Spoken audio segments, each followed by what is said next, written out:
à Paris. Fillon, il est avec le peuple de France à Nîmes. Il est à Nîmes avec Jean-Paul Fournier, avec Franck Proust, avec Yvan Lachaud, avec Max Roustan, mais aussi pour l'Hérault, avec Élie Abou, avec François Comène, avec Stéphane Rossignol, pour la Lozère, avec Pierre Morel à l'Huissier, pour les Pyrénées-Orientales, avec François Calvet, avec Jean-Marc Pujol, avec Marie-Thérèse Sanchez, pour le Vaucluse, avec Alain Millon et Alain Dufaux, pour les Bouches-du-Rhône, avec Valérie Boyer, avec Guy Tessier, avec Dominique Tian, avec Bernard Renès, et puis Damien Abad, Luc Châtel, Caroline Cailleux, Éric Ciotti et tous ceux qui sont ici, dans cette salle, avec moi, pour conduire la bataille vers la victoire.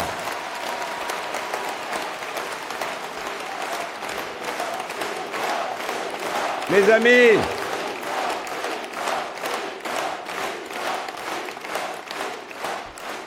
amis, vous avez devant vous un combattant. Que celles et ceux qui ont du cran se lèvent.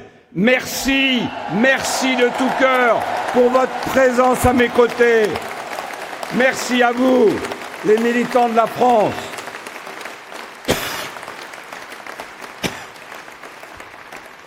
Merci, cher Jean-Paul, de m'accueillir chez toi et chez vous.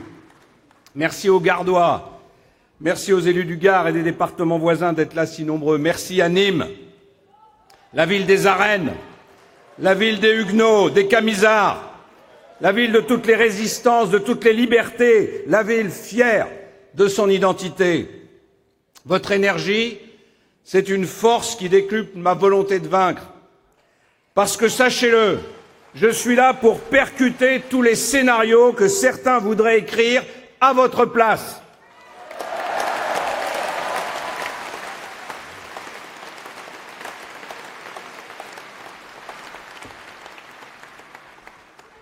On m'attaque depuis des semaines, avec une violence sans commune mesure, avec les faits qui me sont reprochés et sur lesquels j'ai répondu point par point.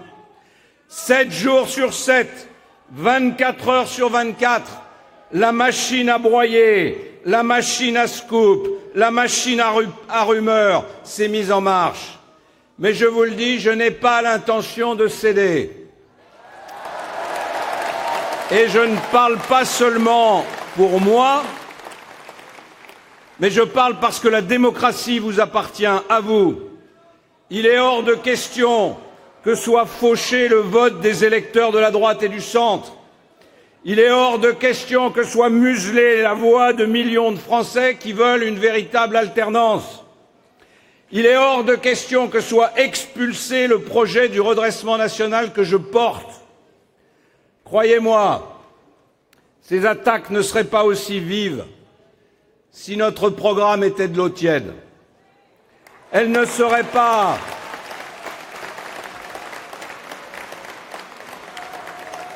Elle ne serait pas si brutale si j'étais le candidat de ce microcosme qui n'aime la droite et le centre que lorsqu'il marche à l'ombre.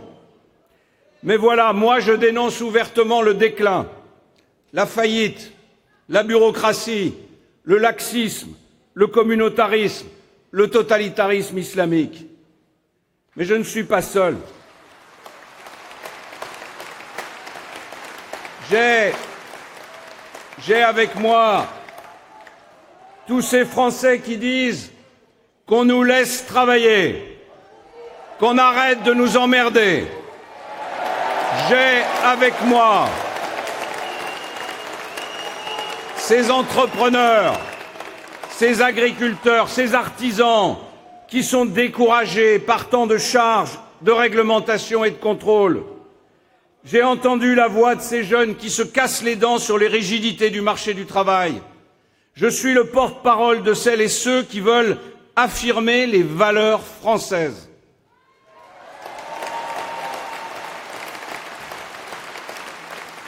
Il y a dans ma candidature et dans votre soutien quelque chose qui crispe le politiquement correct. Trop à droite, trop conservateur, trop churchillien, trop souverainiste, trop réformateur, que sais-je encore? Tout ça, vous l'avez entendu. Tout ce monde qui nous est hostile s'est coagulé pour faire barrage. Alors n'ayez pas peur, ne vous excusez pas, nous avons nos convictions et il se trouve que ce sont aussi les convictions de tout un pays qui, au fond de son âme, sent que l'heure est au véritable choix.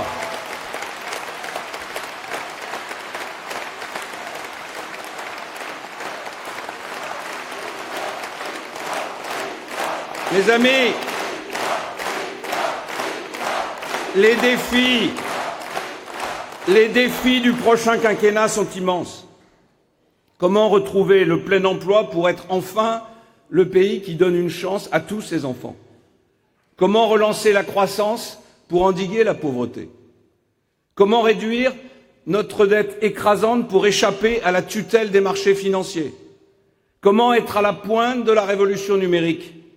Comment rétablir l'ordre, la sécurité? Comment sauver l'Europe? Comment répondre au basculement de l'économie vers l'Asie? Comment répondre aux improvisations du nouveau président américain?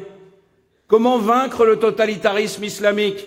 Voilà les véritables enjeux de notre époque et ces enjeux réclament de la franchise et des choix forts.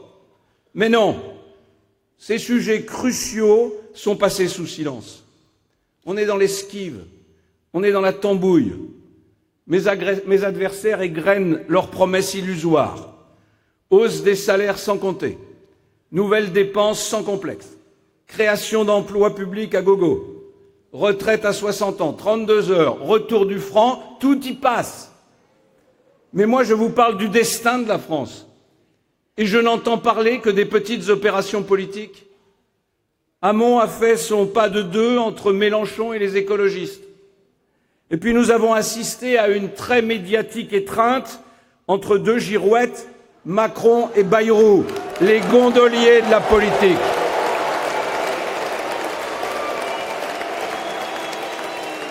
C'est le retour de la 4e République dans ce qu'elle avait de plus tordu.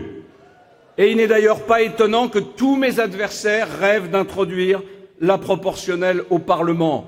Ils n'ont pas de gouvernail. Et c'est la raison pour laquelle la France ingouvernable, ça leur va très bien. Moi, je trace mon sillon. C'est une ligne droite, tendue vers un seul cap, le redressement de la France. Pour que la France se relève, il faut d'abord restaurer l'ordre et la sécurité. 5 ans de socialistes ont mis à mal les piliers de la République. Il y a quelques jours, j'ai dit que notre pays donnait des signes d'un pays au bord d'une forme de guerre civile, provoquant la fureur d'un gouvernement qui ne voit rien et qui n'entend rien. Eh bien, je persiste et je signe quand dans plusieurs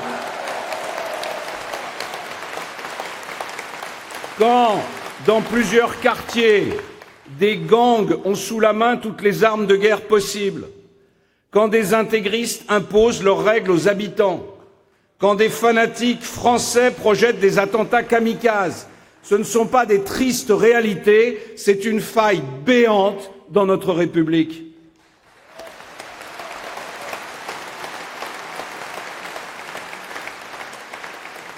Quand des bandes cagoulées s'attaquent régulièrement à nos forces de l'ordre, ce ne sont pas des incidents, ce sont des affrontements.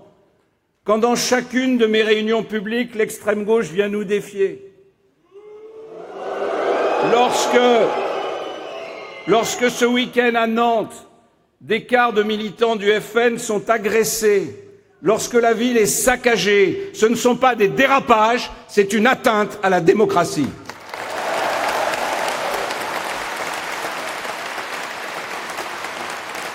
Ça n'est pas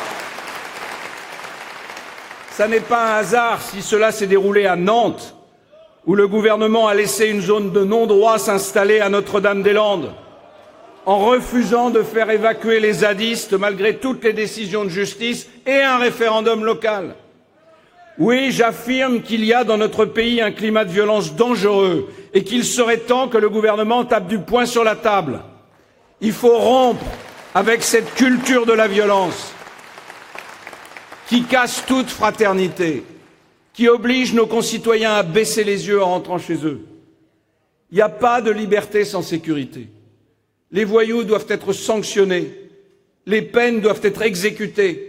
Oui, pour cela, je relancerai la construction de 16 000 places de prison interrompues par Madame Taubira et le gouvernement de François Hollande.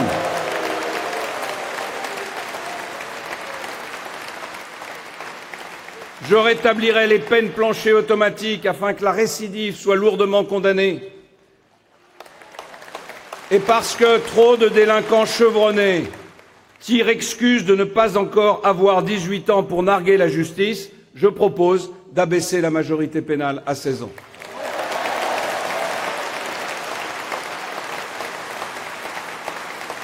Il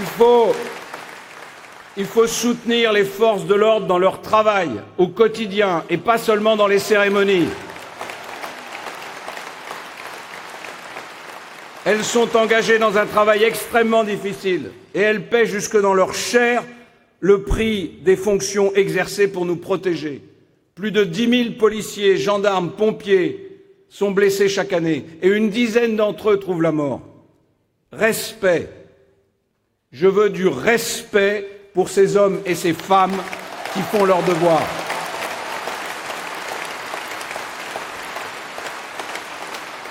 Je les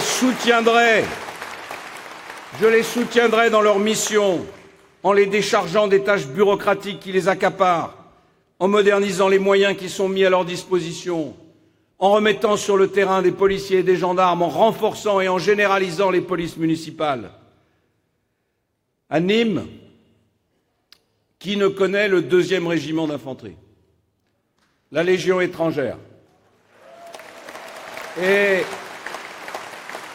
sa maxime de toujours, français, non par le sang reçu, mais par le sang versé.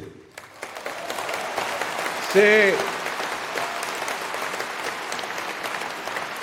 ainsi que tant d'étrangers ont servi et aimé la France, parfois jusqu'au sacrifice suprême. Tous français et tous pour la France, c'est ma devise. Notre patrie fut longtemps une terre d'accueil. Et elle reste une terre d'asile pour celles et ceux qui fuient la guerre. C'est notre honneur. Mais la France sans intégration, la France sans assimilation, c'est la France en 1000 morceaux. Ça n'est pas ma conception de la France. Notre nation a toujours tiré sa force de son unité, au-delà de ses différences, au-delà de ses origines. Mais pour la solidité de notre pacte national, nous avons le devoir aujourd'hui de limiter l'immigration à son strict minimum.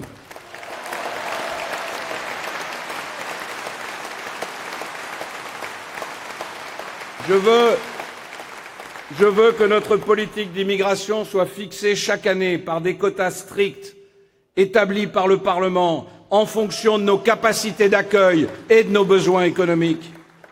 La procédure d'examen des demandes d'asile doit être plus rapide et ceux qui sont déboutés doivent être systématiquement expulsés.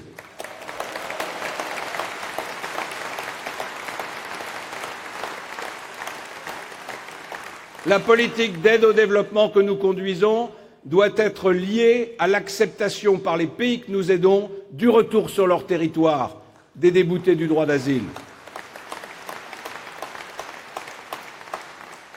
Les étrangers présents sur notre territoire devront respecter leurs devoirs avant de profiter des droits. Et c'est la raison pour laquelle je veux qu'ils attendent 2 ans avant de prétendre à toute prestation sociale. Oui, je préfère augmenter les petites retraites de ceux qui ont travaillé des années et des années plutôt que d'offrir des prestations sociales à ceux qui viennent d'arriver.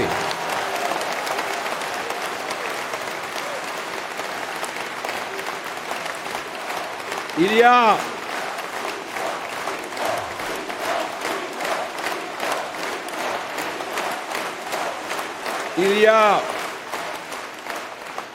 y a un sujet totalement laissé de côté pendant cette campagne présidentielle. C'est le terrorisme. Ce week-end, François Hollande a cru bon de se vanter auprès du président américain en affirmant que personne chez nous ne prenait d'armes pour tirer dans la foule. Toulouse, Charlie, l'hypercachère, le Bataclan, les terrasses parisiennes, Nice, nous sommes en état d'urgence, mais à en écouter certains, il est urgent de ne pas en faire état. Moi, j'en parle. Et j'en parle fort, en affirmant que nous sommes confrontés à un totalitarisme islamique, c'est-à-dire à une idéologie radicale, structurée et expansionniste. Contrairement à ceux qui temporisent, à ceux qui hésitent, je serai d'une détermination totale.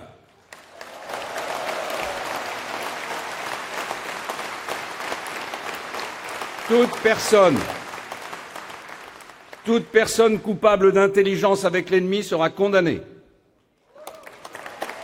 Tout étranger appartenant à la mouvance intégriste sera expulsé.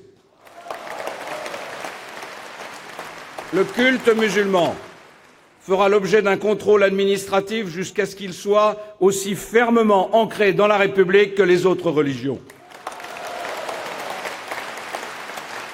Les musulmans de France, dans leur immense majorité, veulent vivre leur foi en paix. Mais tous les mouvements se réclamant du salafisme ou des frères musulmans les placent sous pression. Ces mouvements seront dissous. Aucun imam ne pourra proférer un prêche contraire aux valeurs de la République sans être interdit s'il est français et reconduit à la frontière s'il est étranger. L'égalité entre les hommes et les femmes ne peut plus un seul instant être mise en cause dans notre pays. Il y a des lieux en France où la montée de l'antisémitisme et de la misogynie sont inacceptables. Il y a des cafés dont les femmes sont exclues et n'en déplaise à Benoît Hamon et ses explications complices, ça n'a rien à voir avec une prétendue tradition ouvrière.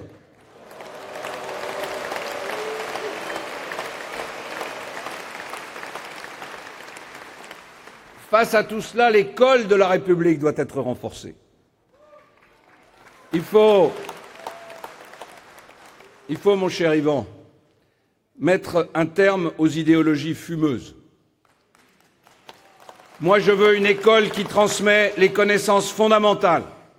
Lire, écrire, compter, connaître l'histoire de France, apprendre à aimer l'histoire de France. Je veux une école où le mérite et l'excellence sont valorisés. Je veux une école où les parents et les enseignants marchent la main dans la main. Je veux, pour les adolescents qui veulent mettre la main à la pâte, une école qui apprend un métier par l'alternance, par l'apprentissage, qui doivent devenir des voies royales d'accès à l'emploi. Je veux une école de la discipline et du respect. Une école de la discipline et du respect par le port d'une tenue uniforme, rappelant à chaque enfant qu'il est l'égal de l'autre et qu'il est à l'école dans un lien particulier, dans un lieu particulier qui n'est pas celui de la rue, mais qui est le lieu du savoir.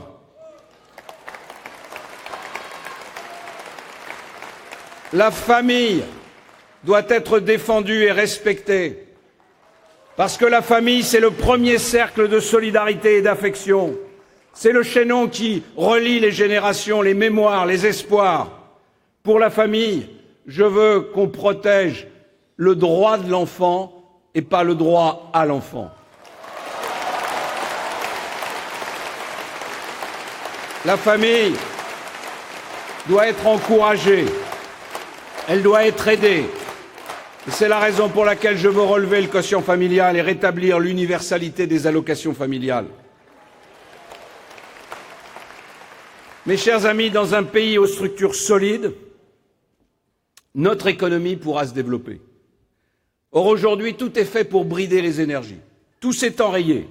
Les classes moyennes deviennent classes populaires et les classes populaires frisent le seuil de pauvreté. C'est la conséquence d'un pays bloqué. d'un pays qui ne crée plus assez de richesses, qui ne crée plus assez d'emplois. Si nous respirons encore, c'est simplement parce que nous sommes endettés comme jamais. Ceux qui prétendent qu'on peut s'en sortir sans remise en cause, au rythme des 35 heures, en augmentant encore les impôts, en creusant un peu plus les déficits, sont dans le mensonge.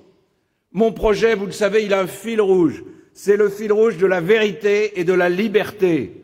La vérité, c'est qu'on ne peut pas viser le plein emploi, on ne peut pas avoir la meilleure santé du monde, l'école gratuite, des retraites pour tous, une protection sociale pour chacun, sans réformer radicalement notre système et sans se retrousser les manches pour permettre à notre pays de se redresser.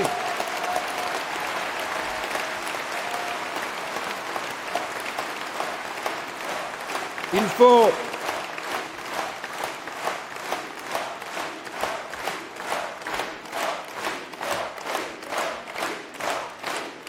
faut réagir.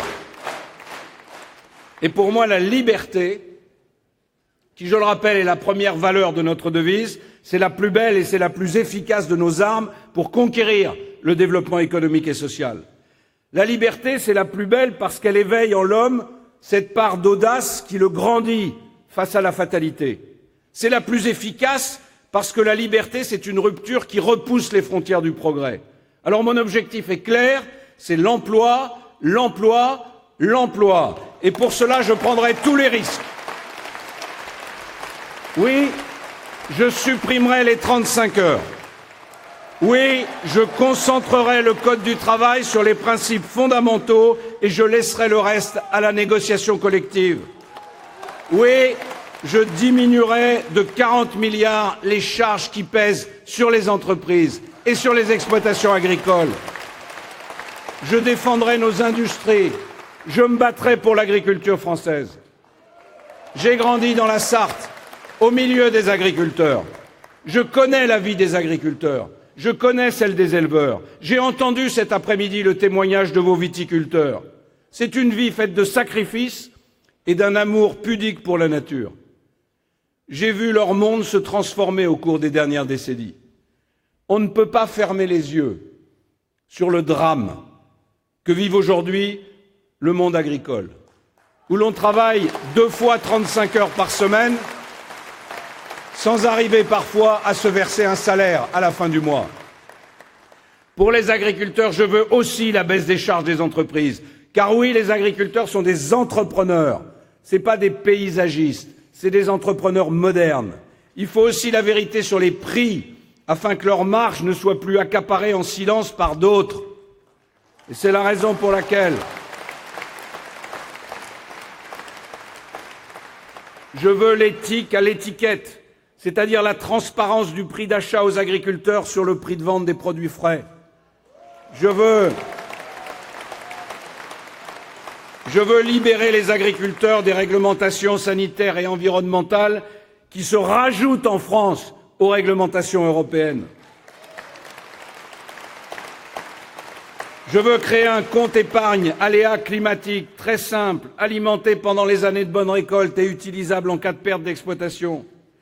Et puis enfin, oui, je veux négocier franchement et sérieusement avec la Russie pour lever cet embargo qui brise notre agriculture.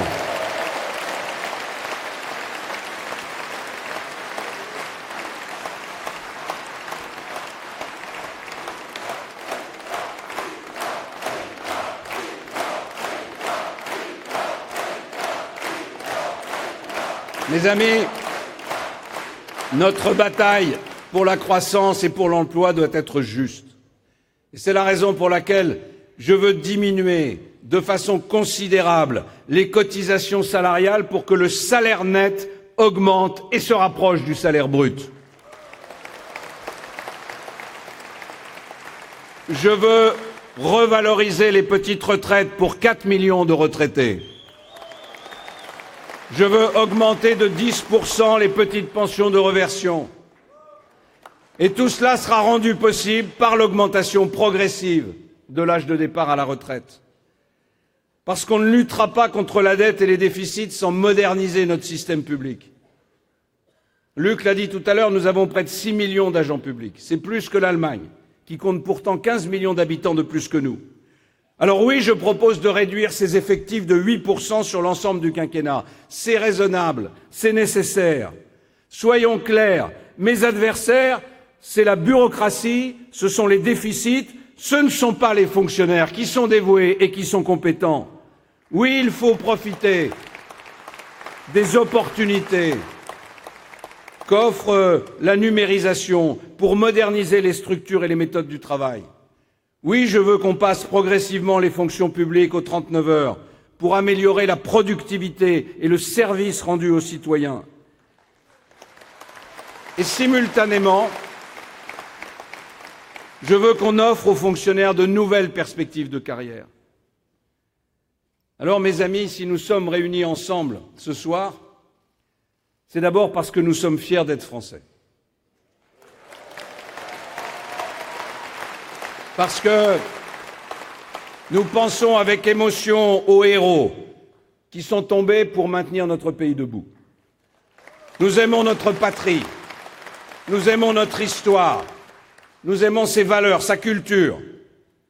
M. Macron a dit qu'il n'y avait pas de culture française, montrant qu'il n'avait rien compris à ce qui fait la France. Qu'est-ce qui nous réunit s'il n'y a pas une culture française? Qu'est-ce qui fait que nous sommes des Français? La France, ce n'est pas un hôtel international sans âme où cohabitent des individus anonymes et des communautés étrangères les unes aux autres. Nous ne sommes pas une aire d'autoroute où les citoyens du monde se croisent par hasard avant de reprendre leur route. Oui, il y a une culture française. Oui, il y a un art français. Oui, il y a une manière de penser française. Nous les recevons en héritage de tous ceux qui nous ont précédés. Et nous les conservons comme une part essentielle de nous-mêmes à transmettre aux générations qui nous suivront. Nous sommes les héritiers d'une lignée de Français qui ont su, au fil des siècles, par leur bravoure, par leur génie, hisser notre pays parmi les plus grandes nations du monde. À Alger, M. Macron a rayé d'un trait de feutre noir 130 années d'histoire commune avec l'Algérie en y substituant les mots de crime contre l'humanité. On peut regarder notre passé avec lucidité sans insulter des générations entières.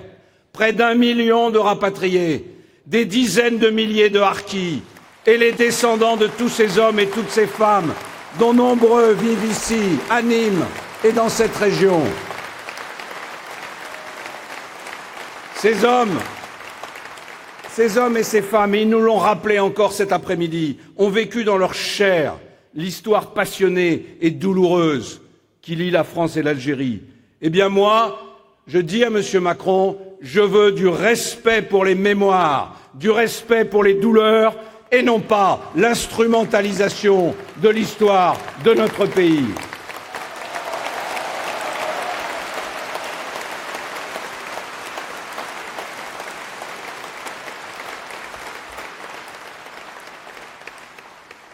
Mes chers amis, l'élection présidentielle, c'est une rencontre entre un homme et son pays. Ces dernières semaines, on a mis à l'épreuve ma vie. On la décortique. On cherche le moindre faux pas, le moindre scoop. Je dis aux Français, jugez-moi sur mon parcours.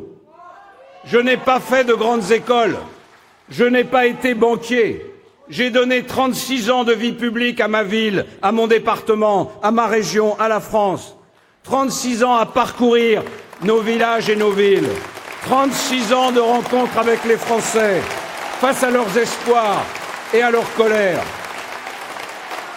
36 ans de projets, d'idées, d'affrontements intellectuels. 36 ans de combats, avec des victoires et avec des défaites. Oui, j'ai connu des salles pleines, mais j'ai aussi connu la solitude des préaux d'école en compagnie d'une poignée de militants. J'ai assumé les plus hautes fonctions, j'ai croisé les grands de ce monde, mais je sais aussi la détresse de mes compatriotes qui me sollicitaient et que j'ai toujours essayé d'aider au mieux de mes capacités et de mes possibilités. Je viens de loin. Je viens de loin. Je suis un patriote qui a donné le meilleur de lui-même. Je suis comme ces combattants balafrés qui n'ont pas appris la vie seulement dans les livres.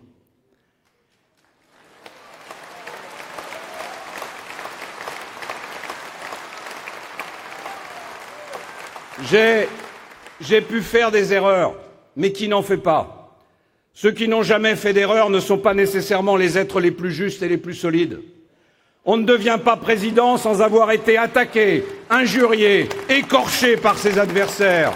De Gaulle, Pompidou, Giscard, Mitterrand, Chirac, Sarkozy, tous ont été des cibles, mais, mes amis, ce qui ne tue pas vous rend plus fort.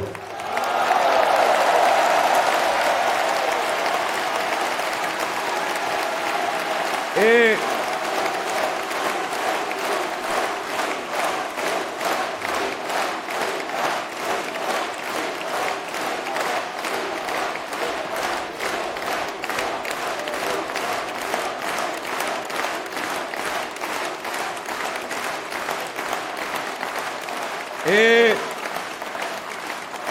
c'est grâce